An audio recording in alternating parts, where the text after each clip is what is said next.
Welcome back mga kabayan! Nagbabalik po muli ang inyong lingkod upang magbigay sa inyo ng mga bago at nagbabagang mga balita. Tila ba naging mainit na usapin ng isyong ito sa mundo ng social media? 1 billion or 1 trillion pesos itinakbo umano nitong si House Speaker Tambaloslos Romualdez mula sa kaban ng bayan at tila ba pinaiimbestigahan nitong si Marcoleta at ni Vice President Sara Duterte. Nung kamakailan lang ay binulgar nitong si Attorney Vic Rodriguez na ang ating bansa ay ang isang taon na budget dito ay humigit kumulang na 5 trillion pesos. Ngunit itong si Tambaloslos Romualdez na speaker ng Kamara ay meron ding usap-usapan na tinakbo daw niya itong 1 trillion pesos mula sa kaban ng bayan na imbis na gagamitin sa pang-improban or ng mga infrastruktura dito sa ating bansa at syempre gagamitin din sana sa pag-unlad ng ating ekonomiya at ng buhay ng ating mga mamamayan. Dito nga natin makikita mga kaibigan na itong si Tambaloslos Romualdez na ito ay tila ba talagang pansariling interes lamang ang kanyang iniisip at wala siyang pakialam sa kung anong mangyari dito sa kanyang mga nasasakupan, lalong-lalo na sa ating mga mamamayan. Dahil isipin mo, ang 1 trillion pesos na ininakaw ay talagang marami nang magagawa at marami na itong matutulungan na taong bayan o mamamayan sa kanilang sa kahirapan. Ngunit dahil nga sa sakim sa pera at gahaman itong si Tambaloslos Romualdez na ito ay wala siyang pakialam sa pangyayaring ito. Kaya na nga lang itong si Vice President Sara Duterte at pati na rin itong si Congressman Rodante Marcoleta ay pinaiimbestiga na nga itong si Tambaloslos Romualdez na ito dahil nga itong si Tambaloslos Romualdez na ito ay mahilig magturo-turo or magduro-duro ng kanyang mga kapwa mambabatas patungkol sa pagngupit o pagbubulsa ng pera na galing sa kaban ng bayan, ngunit siya naman pala talaga ang nangunguna sa mga bagay-bagay na katiwalian at kabalbalan na ito. Well, para nga sa kabuuang impormasyon ay panoorin na lamang ang buong video. At kung bago ka pa lamang sa ating channel ay huwag kakalimutang mag-subscribe, pindutin ang notification bell at piliin ang all upang laging maging updated sa mga bago at nagbabagang mga balita. At sa mga solid viewers naman natin dyan, maraming salamat naman po sa patuloy na pagtangkilik sa ating channel. Tuloy-tuloy lang po ang laban para sa katotohanan at para na rin sa kinabukasan ng ating pinakamamahal na bansang Pilipinas. Pala tayo honest. Why is the Philippines often, or if not all the time, why is the Philippines always ranked as one of the most corrupt countries in the whole world? Nagpapakalinis kayo? Aba kung malinis pala ang mga opisyalis natin, bakit palagi tayong nililista ng transparent? Ang tanong ko po, bakit nagmamahal ba yung bigas natin? Hindi lang mahal ang bigas. Ang issue ngayon is gutom ang Pilipino. Ako, putang ina kayong taga-gobyerno, bilihin na lang ninyo yung bigas, ibigay ninyo sa mahirap. Total ang pera nandyan, hindi nawawala yan. China is not the reason why the Philippines is poor and miserable. We are the poorest country now in Asia Pacific and we are the dumbest. Mga kababayan, ito na po ang sinasabi natin na mukhang we are going through a period of enlightenment, illumination na again, sabi meron tayong 5,500 flood control projects. Yung pala, grabe ang baha dahil sama ng quality. Sabi bumababa ang ating poverty rate at food poverty. Yung pala, niloloko natin ang ating sarili. So, ngayon, ang ating headline, palagi na lang po yung South China Sea. Gusto ko lang pong bigyan ng kaunting paliwanag. Hindi po ang China ang dahilan kung bakit tayo nakikita. China is not the reason why the Philippines is poor and miserable. We are the poorest country now in Asia Pacific and we are the dumbest. Hindi po China makagagawa niyan, kundi ang ating mga masasamang loob sa ating gobyerno at sa ating mga business and economic leaders. Sila po ang sanhi kung bakit tayo ay pahirap ng pahirap at sila naman ay payaman ng payaman. Hindi po China. Huwag po natin nililihis. Ang ginagawa nito ay diversion at distraction para hindi mabigyan ng pansin ang tunay na sanhi ng ating kahirapan, which is the poverty and the hunger and the corruption and the graft in government. Hindi po China ang dahilan niyan, kundi ang ating mga liderato. Hindi hindi po ako ang traidor. Ang mga traidor ang nagnanakaw ng 1 trillion pesos per year according to World Bank estimates. Sila po ang mga traidor. Sana all. Yes. Diba? Sana all. So, dito ho, kung ganyan kayong kakilatis, kubilatis, sa budget po ng isang ahensya, paano yung iba? Although, maaari sabihin, kasi wala namang humingi pa ng audit report ng Confidential Intelligence Fund ng Presidente. O kaya po ng DOJ o ng sino man pong merong CIF. So siguro, hingi din kayo ng kopya. At kung meron din pong disallowance, ilantad din po ninyo. Lahat ng ahensyang may CIF. Okay. At Ganyan ang gawin ninyo. Di ba? At maliban po naman dyan, okay, yung pagkilatis ninyo to the max ng ilang mga agencies gaya ng DPWH, ganun din po sana dito. At wag ho nating aprubahan kaagad in one sitting. Kasi kahapon Defer nyo din. Kasi kahapon, sabi ko, malamang dito para... Di ba? Para pababalikin pa dito, Vice Presidente. Tama.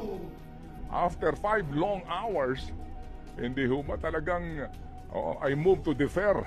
Di ba? Kumbaga, pabalikin pa natin ito. Hindi pa tayo tapos dito. Okay? Sige, hanggang dyan lang muna ako, baby girl. Kasi... Hindi ko alam kung bakit, pero for sure, masasagot ninyo. Nasanay din kasi yung iba na nagkakaroon sila ng free pass pagka kaalyado. Tama, mali. So, dapat kaalyado o hindi, diretso mo lang. ganyan ang pagbusisi. Hindi pwedeng sa porque wala ng unity sa kanya lang. Di ba? Kaya di sumasagot kaya nagtataray kaya nagsusungit. Sinanay ninyo. Kasalanan nyo. Di ba? For the past years, ako nga ang tingin ko kung bakit ito, with all due respect, si Representative Stella Kimbo, medyo kabado kahapon. Medyo may nervyos. Walang authority. Parang walang control sa session na nangyayari. Kasi kung matatandaan natin, inilabas noon ng Rappler September 19, 2023. Isa, si Stella Kimbo, 'di ba? Sa nagtanggol sa confidential funds ng ikalawang pangulo. So siguro naisip niya, teka, saan ako lulugar dito? Pero sabi naman ng iba, eto na siguro baka nagising siya. Pero hindi ba si Congresswoman Stella Kimbo rin ang naglahad in Siya open rin, public in all fairness session naman. na naubos o ginasta In 11 days. ang halagang 150 million o 25 125 million. Siya nga din. Yes. Kaya po kahapon ko napanood yun ang buo yung hearing, naging emotional pa siya. Sa dulong parte, sa halos patapos na. Anong sabi Naging niya? emotional. Parang Hindi sinasabi kaya doon niya. napainom din ng Rhea Generic si Hindi, Congresswoman? pero talagang nanginginig ang boses. Matagal na naman pong parang paos ang boses ni Madam Stella, ni Madam Chair. Pero kahapon, naging emotional siya. Sa kanya daw, tinagal sa Kongreso. Yung kahapon daw, itong nangyayari ito ang pinakamahirap. Hindi man yung kahapon, pero ito, yung issue sa confidential funds, ang pinakamahirap. Okay, so mga kapatid, di pa ho tayo tapos sa usapin na ito at mamaya po may mga ilan pa ho tayong mga tatawagan para po matulungan tayo sa pagpapaliwanag po sa isyong ito at atin din po pupuntahan, mga kapatid, ito pong Commission on Audit Report na ito. And also, again mga kapatid, sa lahat po ng mga nakikinig po sa atin, tangkilikin po natin, pag-isipan po natin ang isyong pambayan na ito sa kapakanan ng lahat. Okay? Sabi ko nga, nung una pa, please, maaari ho bang bayan naman? Isang tabi na ho natin ang personalidad. Kasi lagi tayong ganun sa tao, ang lumalabas na loyalty mo sa tao, doon sa personalidad, hindi sa bayan. Kaya ho tayo nagkakaganito. Ang focus natin lagi doon sa tao. Dito po ang pinaka-importante, bayan. Bayan naman. Bayan muna. Alright, magandang araw po sa inyo lahat. Mag-react po tayo dun sa mga video na napanood natin, mga ka-reaction. Nakakamiss po itong si Madam Miriam Defensor Santiago, no? Kung pwede nga lang ibalik siya kahit na kahit na 3 taon lang, no? Kung pwede lang, kung papayagan lang tayo ng nasa itaas, no? Ibalik lang natin siya ng 3 taon lang. yung nalalabing 3 taon ni Marcos Jr. Siguro itong si Tambaluslos saka itong mga nasa Senado na mga nabayaran at nabiling mga kongresista at senador. Hindi ko lang alam kung ano mga pangalan nila, pero palagay ko laging kasama ni yun eh. Laging kasama ni, alam niyo na. Pero bakit sa Senado? Ito na lang po ang pagpasa nila ng batas dito sa budget hearing or budget deliberation para sa 2025. Alam niyo po ba na 297 or 296 ang bumoto po ng yes at 3 lang ang bumoto ng no, na yung 3 na yun hindi naman nakakatulong sa bayan. Okay? Dahil sinasabi nila ng itong mga young guns na ito na nawawalan na raw ang tiwala ng mga tao ay mga Marcos loyalist kay Inday Sara na bumoto kay Inday Sara because of Marcos Jr. Hoy mga ulol. Unang-una, mas malaki ang boto ni Inday Sara, mga young guns. Si Bangag Jr., kaya lumaki ang boto dahil nakipagsabuatan sa Smartmatic. Andyan ang affidavit ni Atty. Glenn Chong na bakit hanggang ngayon ayaw kasuhan ni Lisa Tanas na sinasabi mismo nilagay sa affidavit na si Lisa Marcos ay nakipagsabuatan o nakipag-connives sa Smartmatic para dayain ang halalan. Andyan si Glenn Chong sa Pilipinas. Pero ayaw kasuhan. Pero ang gustong tanggalin, si Inday Sara na mas maraming boto kasi baka malapit nang magtunay na matuluyan sa Code Blue si Bangag. Tandaan ninyo, last year nag-muscle spasm ang Addictus Benedictus at nataranta si Lisa Tanas. Kaya ngayon, gusto nilang tanggalin si Inday Sara para pag bumulagta si Bangag ay papalit si Tambaluslos. Ganon yun, mga kababayan. Bakit na ito ay na ito? Teka lang. Natumba na yung aking Pakayos ka yung phone ko. Baka mapunta na sa kawalan. Ngayon, sabi ni Aguila ng Mindanao, sa totoo lang palaga, Marika, masakit sa dibdib ang ginagawa ng mga Marcos sa mga Pilipino. Totoo ka dyan, pero huwag kayong sumuko. Kasi pag sumuko kayo, talo na kayo. Dahil ang ginagawa ngayon ng mga bangag, kinakausap yung mga kritiko nila, di ba? Si Atty. Glenn yung sinabi niya mismo, sinusubukan nilang i-win back gamit ang pera ng bayan. Hindi pumayag si Atty. Glenn Chong. Kasi ang target ni Tambaluslos ni Lisa Tanas, yung mga bangag na ito, durugi nila ang mga Duterte. Paulit-ulit kong sinabi niyan sa inyo noong 2023 pa. Ito na ngayon ang nangyayari, mga palangga. Puro pagpupolitika. Diba, ginawa nila ng kwento na si Inday ay nagbi-beach doon sa island ng Calagwas ba yun? Anong island yun? But anyway, 6:30, sabi ni Inday doon sa kanyang press conference, yes, napunta siya doon sa lugar na yun, pero hindi para maligo or something. Nandoon siya para i-reach out ang taong bayan. Right?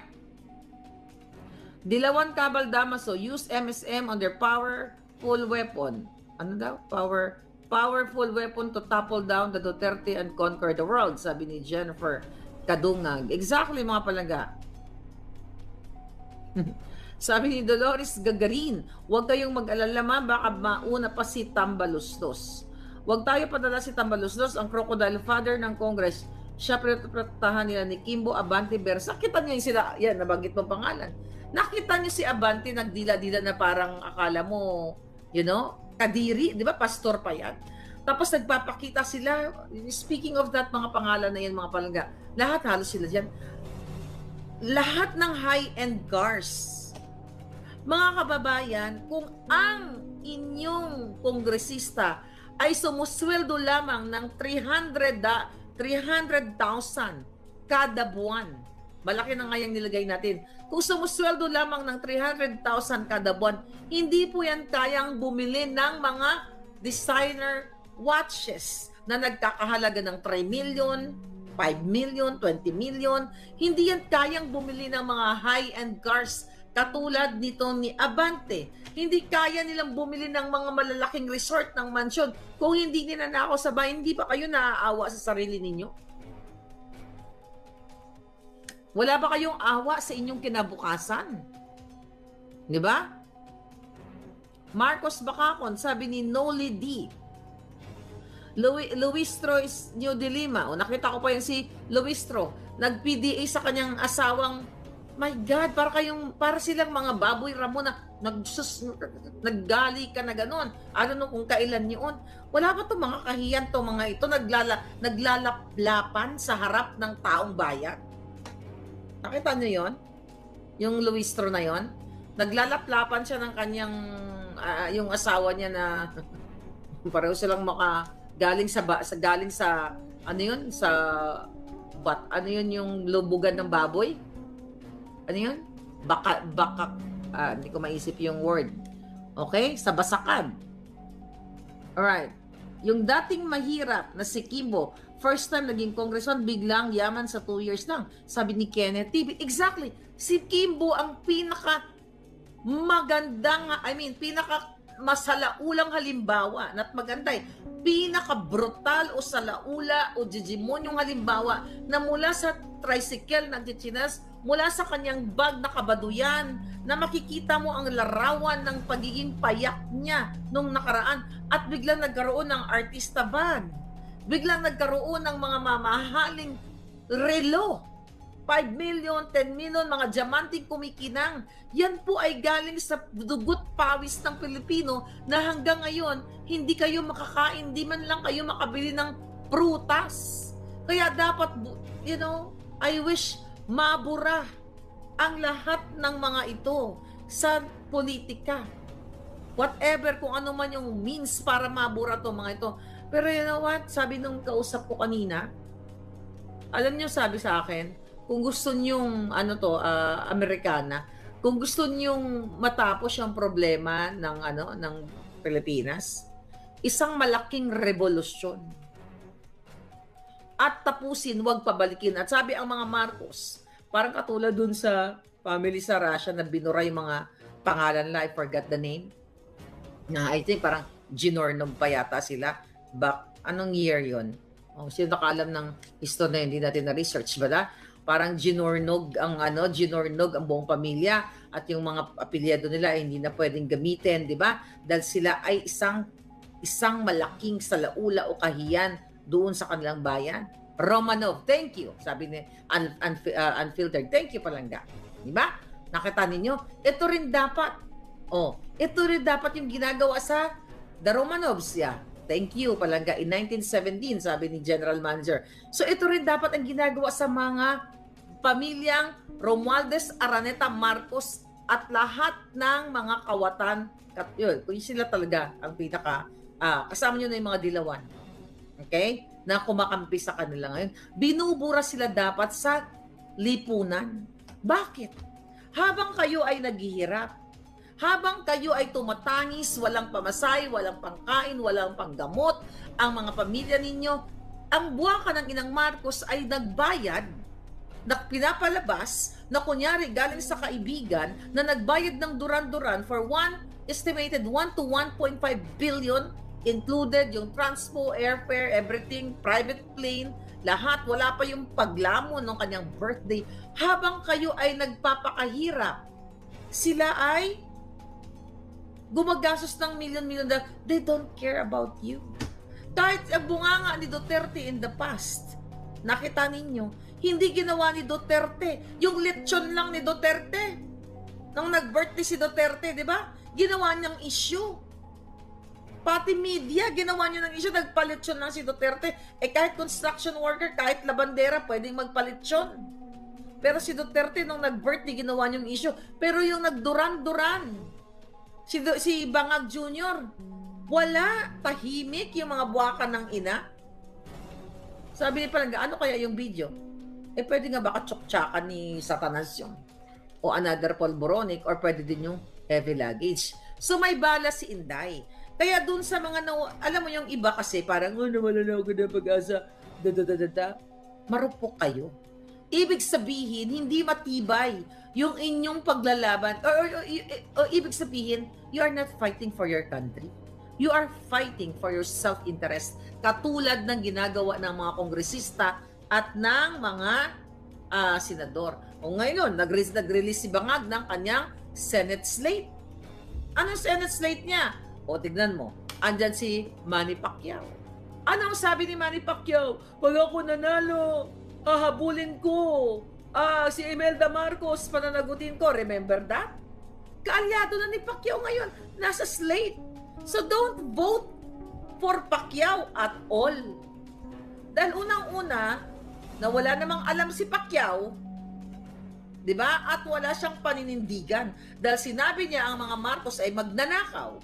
Well, di ba sinabi ko sa inyo, yung property nila, that was last year, ang aking isa sa mga expose na ayon sa ating puting ahas, yung property ni Pacquiao dyan malapit sa Malacanang ay nirerentahan ng mga bangag malapit sa Malacanang para pag sila ay nagbabangag, rumbuhan nila.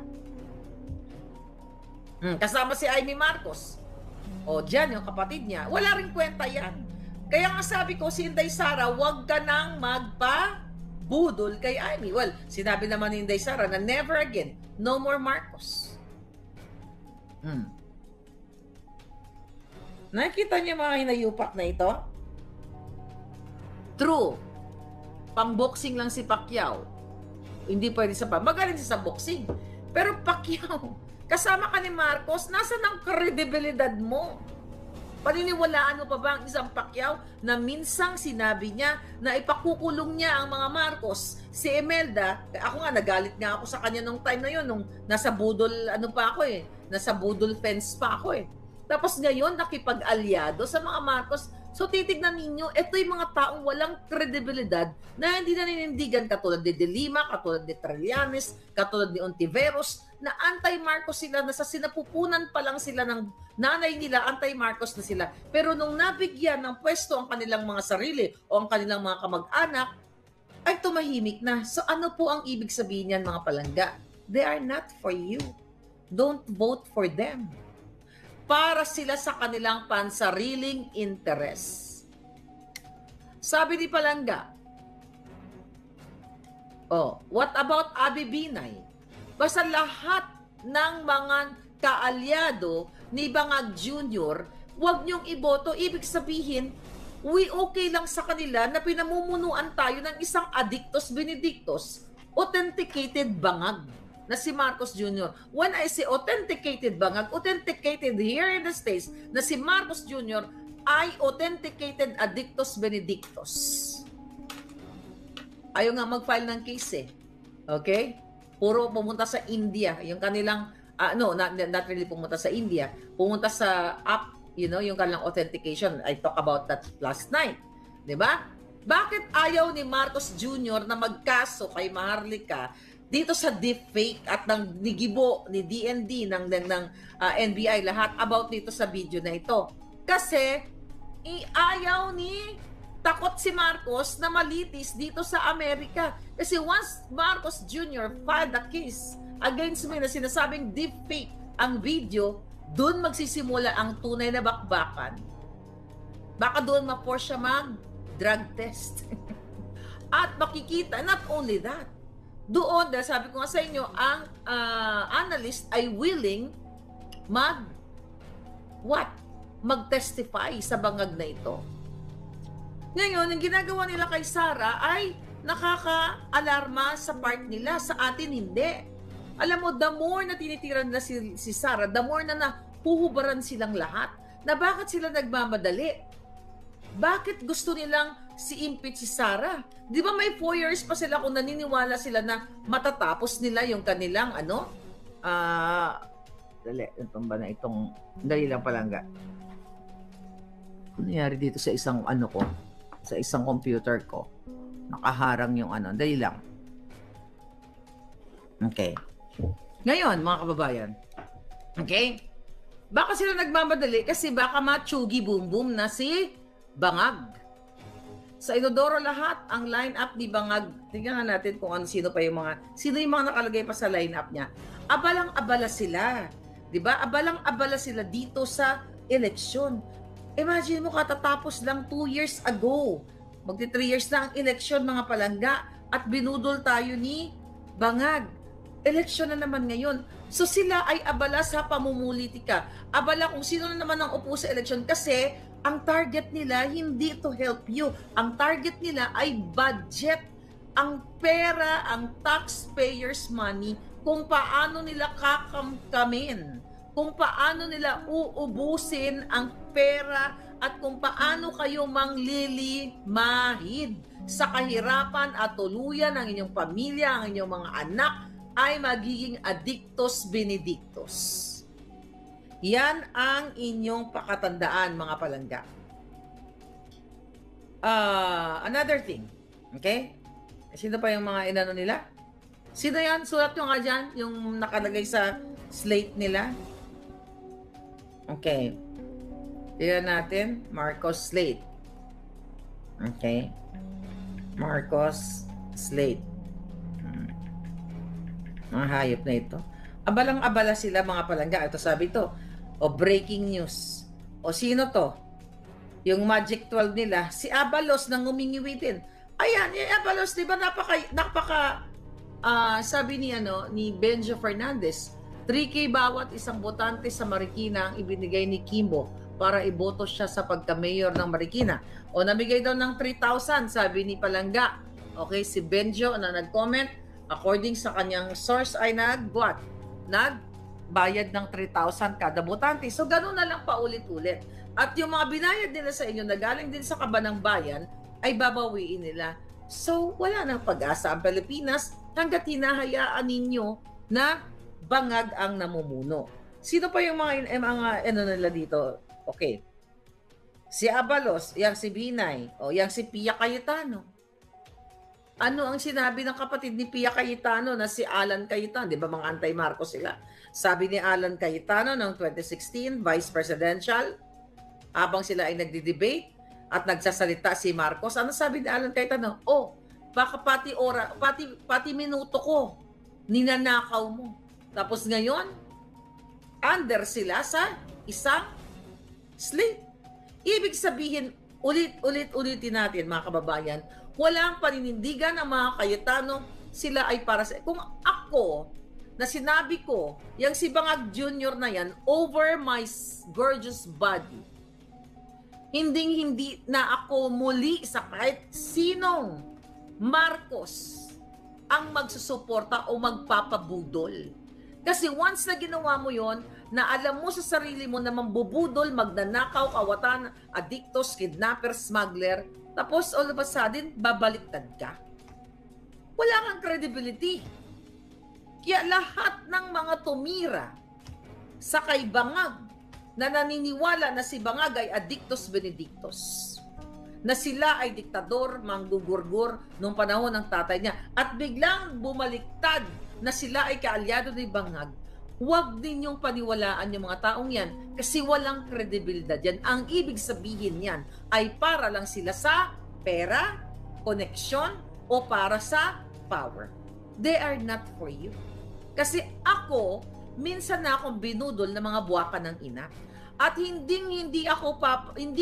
muli ako magpapabudol o magpapauto sa kahit anong halaga dahil they offered me. Nung hindi ko tinanggap, death threat ang ibinato sa akin ni Lisa Tanas ng mga bangag ng kampo nila. Hindi lang yon, Armenian, okay, at mga fabricated cases at mga pangaharas. Kasi hindi nila ako nakuha sa bribe galing sa kabanang bayan, tirahin na lang natin, magpadala na lang tayo ng manggugurgur sa Amerika. Yan po ang ginagawa ng gobyernong ito. Pag hindi ka nakuha sa bribe galing sa kabanang bayan, tatamnan ka o kakasuhan ka ng tambak-tambak na kaso gamit ang pera or igugurgur ka. Hayop ang sabi ni Palangga.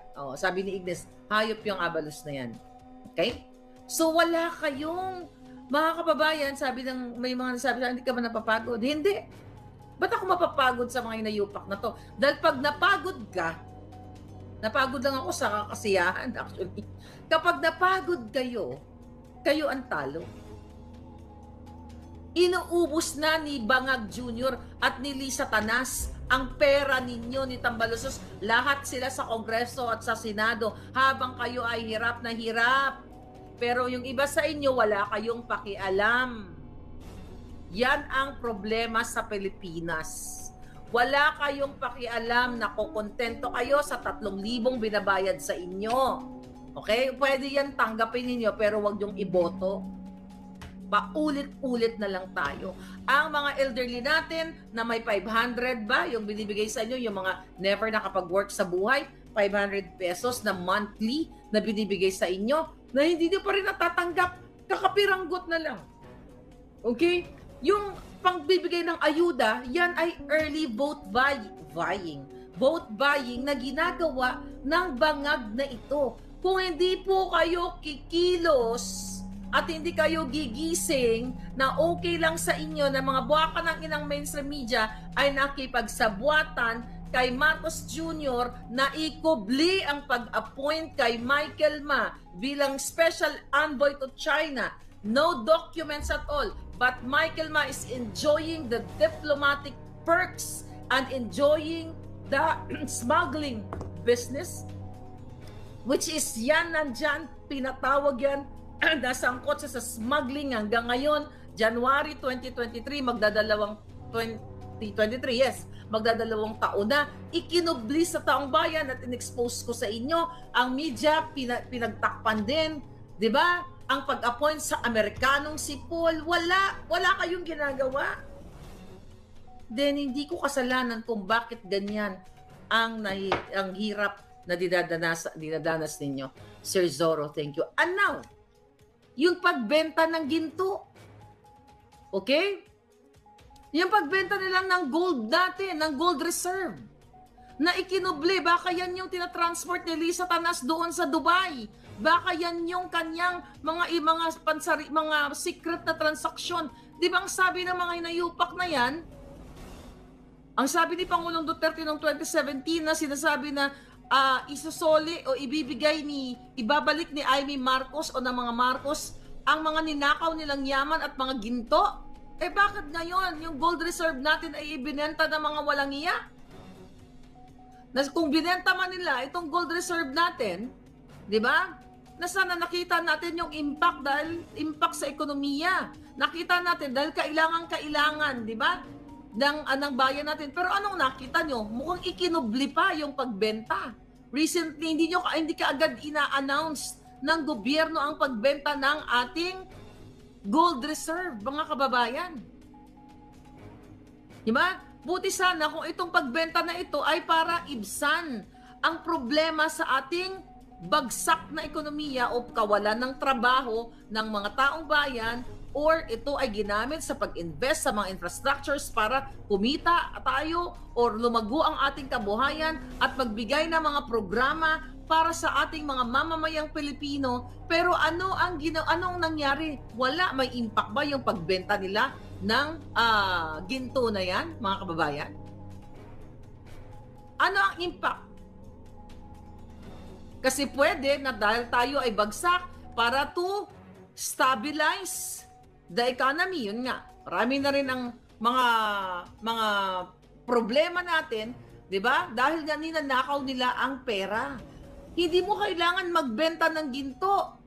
Kasi ang mga ginto, ang mga diamante, ay suot ng mga putang inang kongresista at senado. Di ba nga, pa-concert, magbenta tayo ng ginto, pero 1 million to 1.5 billion dollars binayad lang sa Duran-Duran. Si Tambaluslos nag-donate sa Harvard last year ng $2 million. Yung 800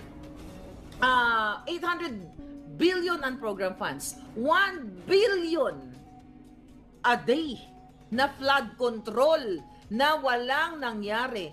Hindi mo na kailangan magbenta ng ginto. Dahil marami tayong pera pero ninanakaw ng mga buwaka ng ina. May nakita ba kayo? Buti sana kung nagbenta tayo ng gold reserve, ay gumanda ang ating ekonomiya.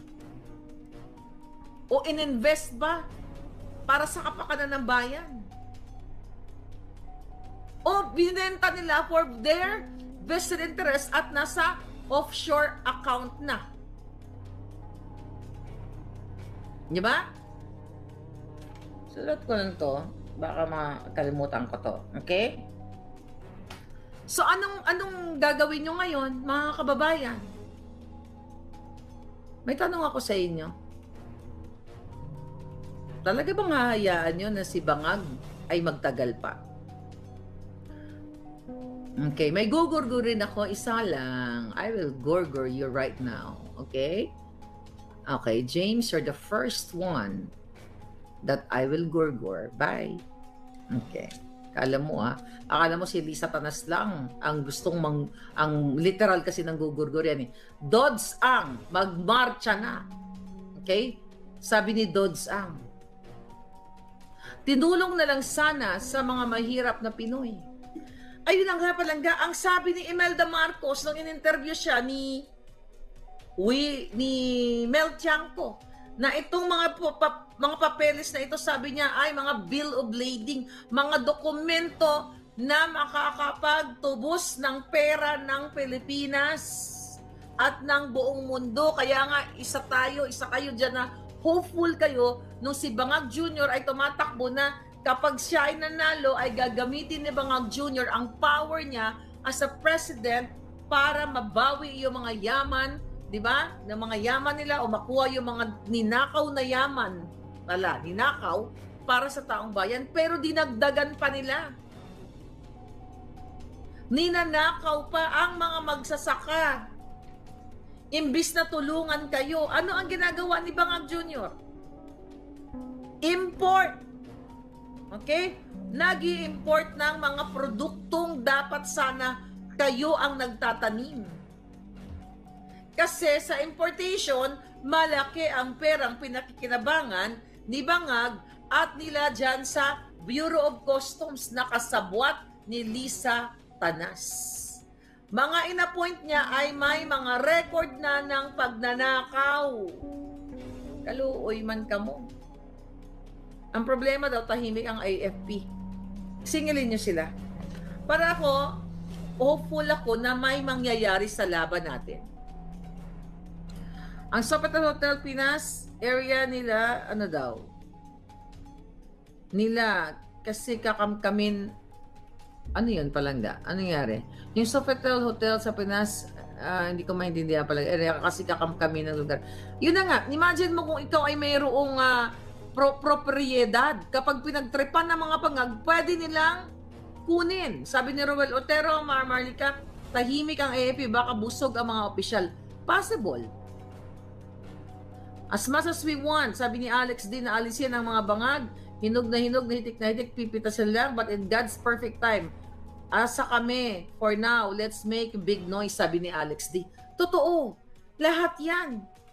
Naniniwala ako na kakampi nyo ang langit, kakampi ng Diyos ang Pilipino. Lahat ng kababuyan, kahayupan, nakita nyo harap-harapan. Andyan si Cathy Binag. Hindi na makasukasuhan, ano? Na sinabi si Lisa Tanas ay pusher, nag-aalok ng pulburon o ng pangbangag. Si Marcos Jr. nakita na ng mga military na may white residue dito. Buong mga negosyante, mga kaibigan nila, lahat din sa mga alta alam na si Ferdinand Marcos Bongbong aka Bangag Damagag ay addictus benedictus. Eto nga ayaw magkaso ang putang ina. Ang yabang-yabang makipag-ugnayan daw sa Amerika.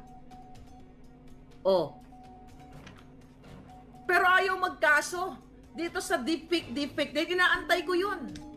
Kasi dun ko sa babakbakan sa korte at bibit-bitin ko ang forensic expert. At definitely, hindi lang isang forensic expert.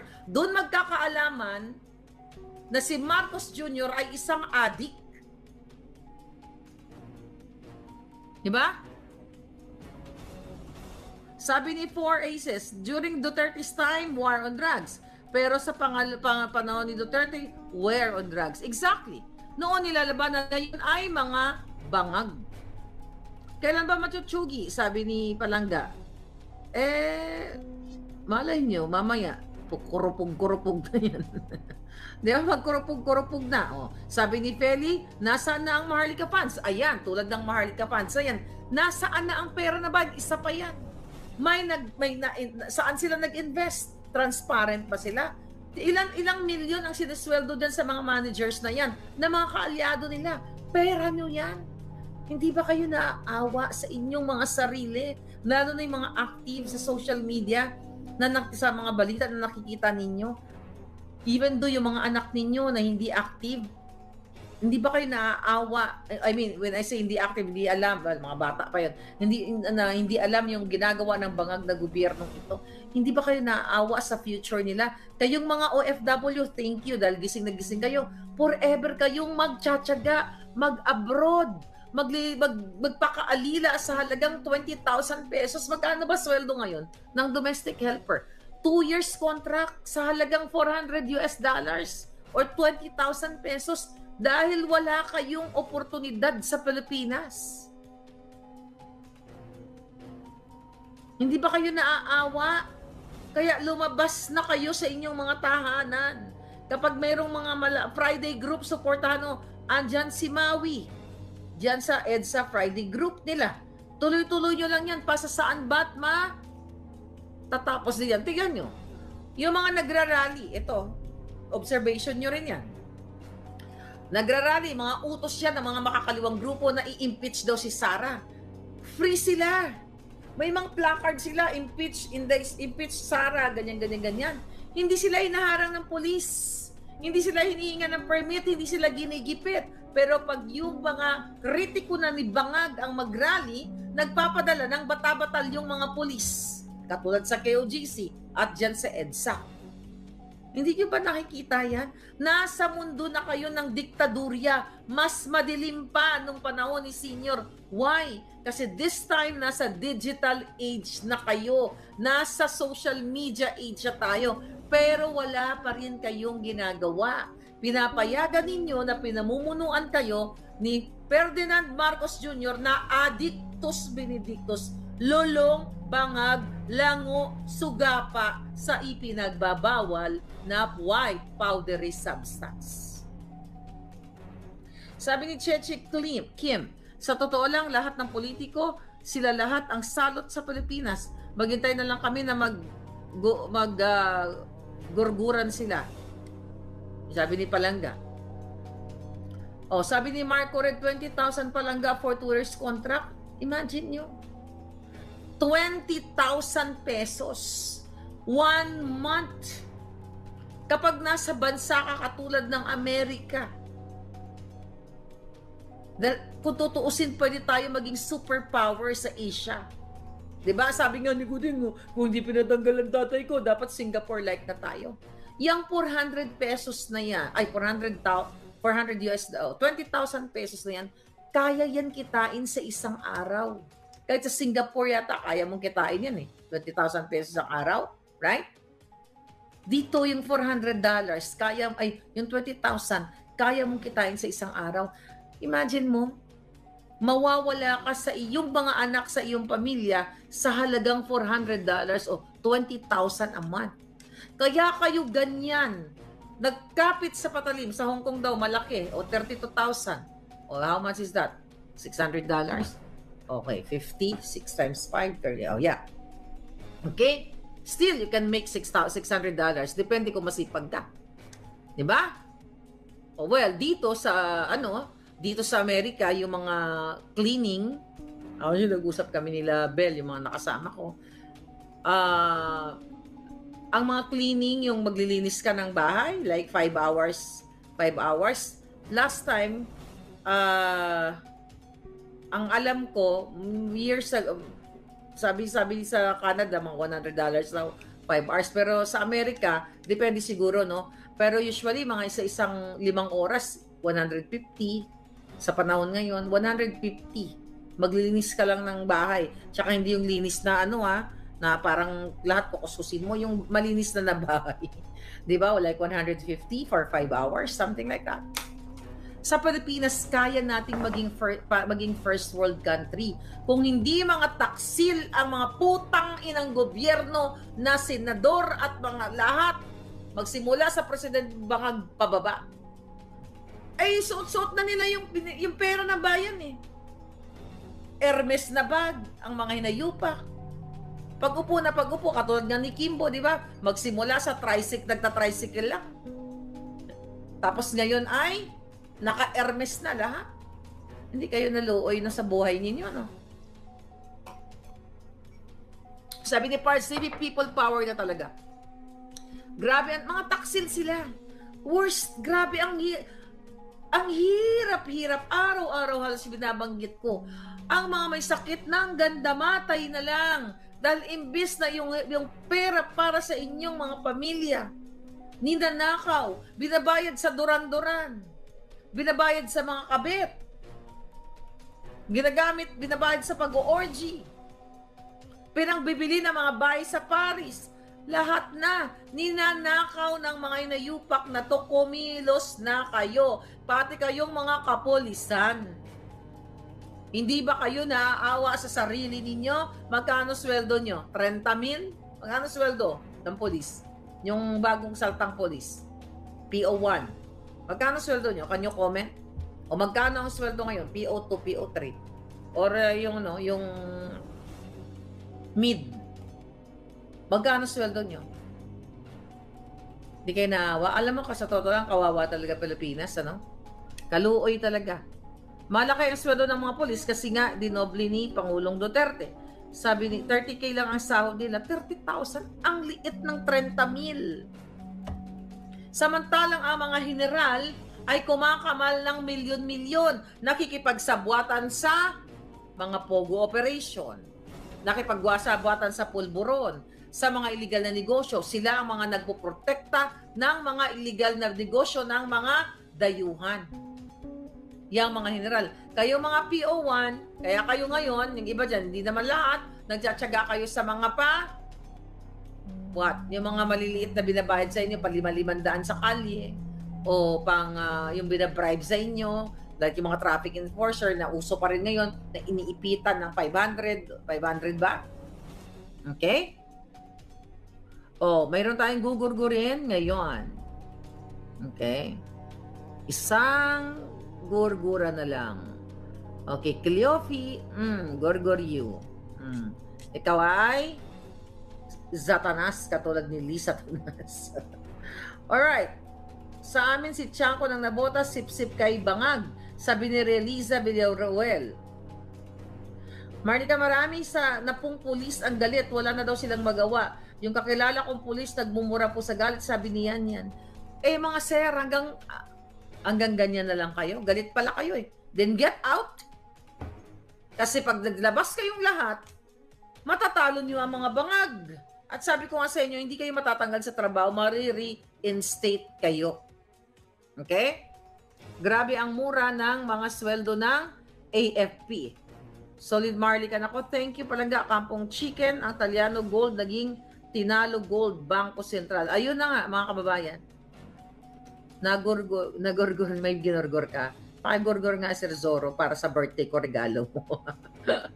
Ang trabaho ng Congress, si VP Sara, pilit na pabagsakin, samantala ang problema sa drug, crime, inflation at corruption overload na sa mismong bakuran, travel bans. Ayun na nga, araw-araw ang topic na ng Congress si Sara, Pogo. Pero yung issue nga ng pangawat nila, ulitin natin, flood control, wala. Tapos ang pulboronic issue ni Bangag Jr., wala. Tayo lang, ngayon binabalik nila, di ba? Kasi the purpose niyan para i-drug si Harry Roque, pagbintangan si Harry Roque at gagamitin sa disbarment ni dating attorney Harry Roque. Kasi gusto nilang pilayan lahat ng kritiko. Kung hindi nila makuha sa bribery, yung mga kritiko ay kakasuhan nila. Mga palangga. Patrolman, 28 to 32K, sabi niya, maliit yun. BBM Martin, you're fired, sabi ni Ryan. 90 billion, PhilHealth. Ayun, isa pa yun. Kaluoy talaga kayo pangalanga. Daming issue din naman iniimbestigahan, katulad ng flood control projects, PhilHealth funds, ngayong 15 tons sa gold bar, binenta, sabi ni Live sa Motivational Channel. Ayun na nga, hindi nila, yan, isa yan. Yung gold bar na yan, dapat yung gold reserve na yan dapat ang iniimbestigahan. Pero bakit si Sara? At yung issue na sinasabi na total of what? 450,000 na ginagamit nila na nilagay sa sobre eklabush na ibinigay ni Inday Sara. Definitely ginagawa nilang mga buwaka ng inang yan para nga bigyan ng maghanap ng grounds para i-impeach si Sara kasi baka nga malapit nang maghingalo si Bangag. I-manifest nyo ng bonggam-bongga. Powerful yan. Right? Cathy, Binag, you're there? Ano nga? Palangga, sister.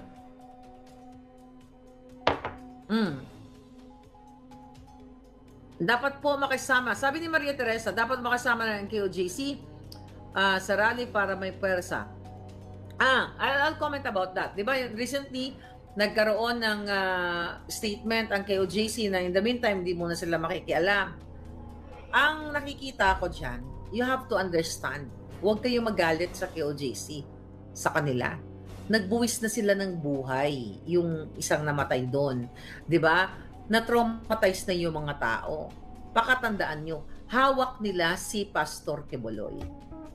Maaaring may ginagawa sila, hindi natin alam, tinatakot nila, sinisindak nila, na kapag si Pastor Quiboloy, yung kanyang mga kongregasyon, ay, mag-rally at mag-rally, ay baka gurgurin siya o lasunin siya. Di ba remember? Doon sa video, Picoy video ni J.M. Morales, agent ng bayan, na inutusan, ayon doon sa video, inutusan si Picoy, okay, yung kausap ni Picoy doon, inutusan sila ni Kumar sa pamamagitan ni Lisa Tanas na kausapin si Morales na wag lang magsalita, na si Marcos Jr. ay siya talaga ang pumirma doon sa pre-op, pre-op and authority to op. Diba? Remember that, na pwedeng magurgur sa aksidente o sa sakit o kung ano pa man. Diba? So yun yung iniisip ko na lang, na bakit tinatakot si Pastor Quiboloy na kapag ipagpapatuloy nyo yan, magugurgur ka o pwede kang lasunin dito sa loob ng piitan. Diba? Kaya nakakaawa din, hindi natin alam, or pwede rin na mayroong ibang plano. We can only speculate kasi we don't know yet kung ano ang eksena sa loob. Diba? Hawak nila sa lib. Tingnan mo, wala nga silang iya for 16 days na ang batalyon nila Torre. Di ba, ang mga pulsan, wala silang kahiyan. Kakampi nila ang media. Binaboy ang mga KOJC. Bakit kayo magagalit? Huwag kayo magalit sa kanila at hindi nyo pwedeng diktahan. The same thing, as much as I want na ako 2022 pa lang, nung nakita ko, nung nalaman ko yung kademonyuhan ni Lisa Tanas na nakipagsabuatan siya sa Smartmatic, during that time, that moment, gusto ko na silang mawala. Pwede ba yon? Sabi nga, lahat ng bagay ay may katapusan. Hindi natin alam bukas makalawa. Hindi natin pwedeng isiksik sa, dapat ang KOJC, magganito kayo, magganito kayo. Pwede tayong manawagan. O dapat si Sara mag-lead. Huwag kayong ganun. Kasi magiging bangag at diktador kayo. Bakit kayo bakit kayo umaasa kay Sara? O bakit kayo umaasa lang kay KOJC? Sila lang ba ang pwedeng lumaban para sa bayan? Lahat kayo part ng gobyernong ito. I mean, ng nasyong Pilipinas. So bakit kayo aasa? Bakit hindi nyo tanongin yung sarili nyo? Ano ang pwede ko ma-contribute para matapos na itong mga putang inang mga bangag na ito? Asa kayo ng asa. Andito na, I allowed myself na maging target ng mga jutang dito. Ako may death threat. Pero sabi ko nga, sisiguraduhin ko na ang papatak na dugo, ang una, ang kanila, hindi sa akin. Sa huling di ba? Dahil sila ang demonyo. Sila ang salot kasalut-salutan. Hawak nila si Pastor Quiboloy. Anong una? Hindi pa ba ako nangunguna? Yung may nag-comment, mauna ka. Ano pa ginagawa ko? Hindi pa ba ako nangunguna? Oh my God. Ano sabi? 25 tons. Sabi ni Janelle, tama, 24M lang ang boto ni BBM. Pinakialaman lang ni Lisa. Ayun na nga. Doon sa boto na yan. Alam nyo na yan. Okay?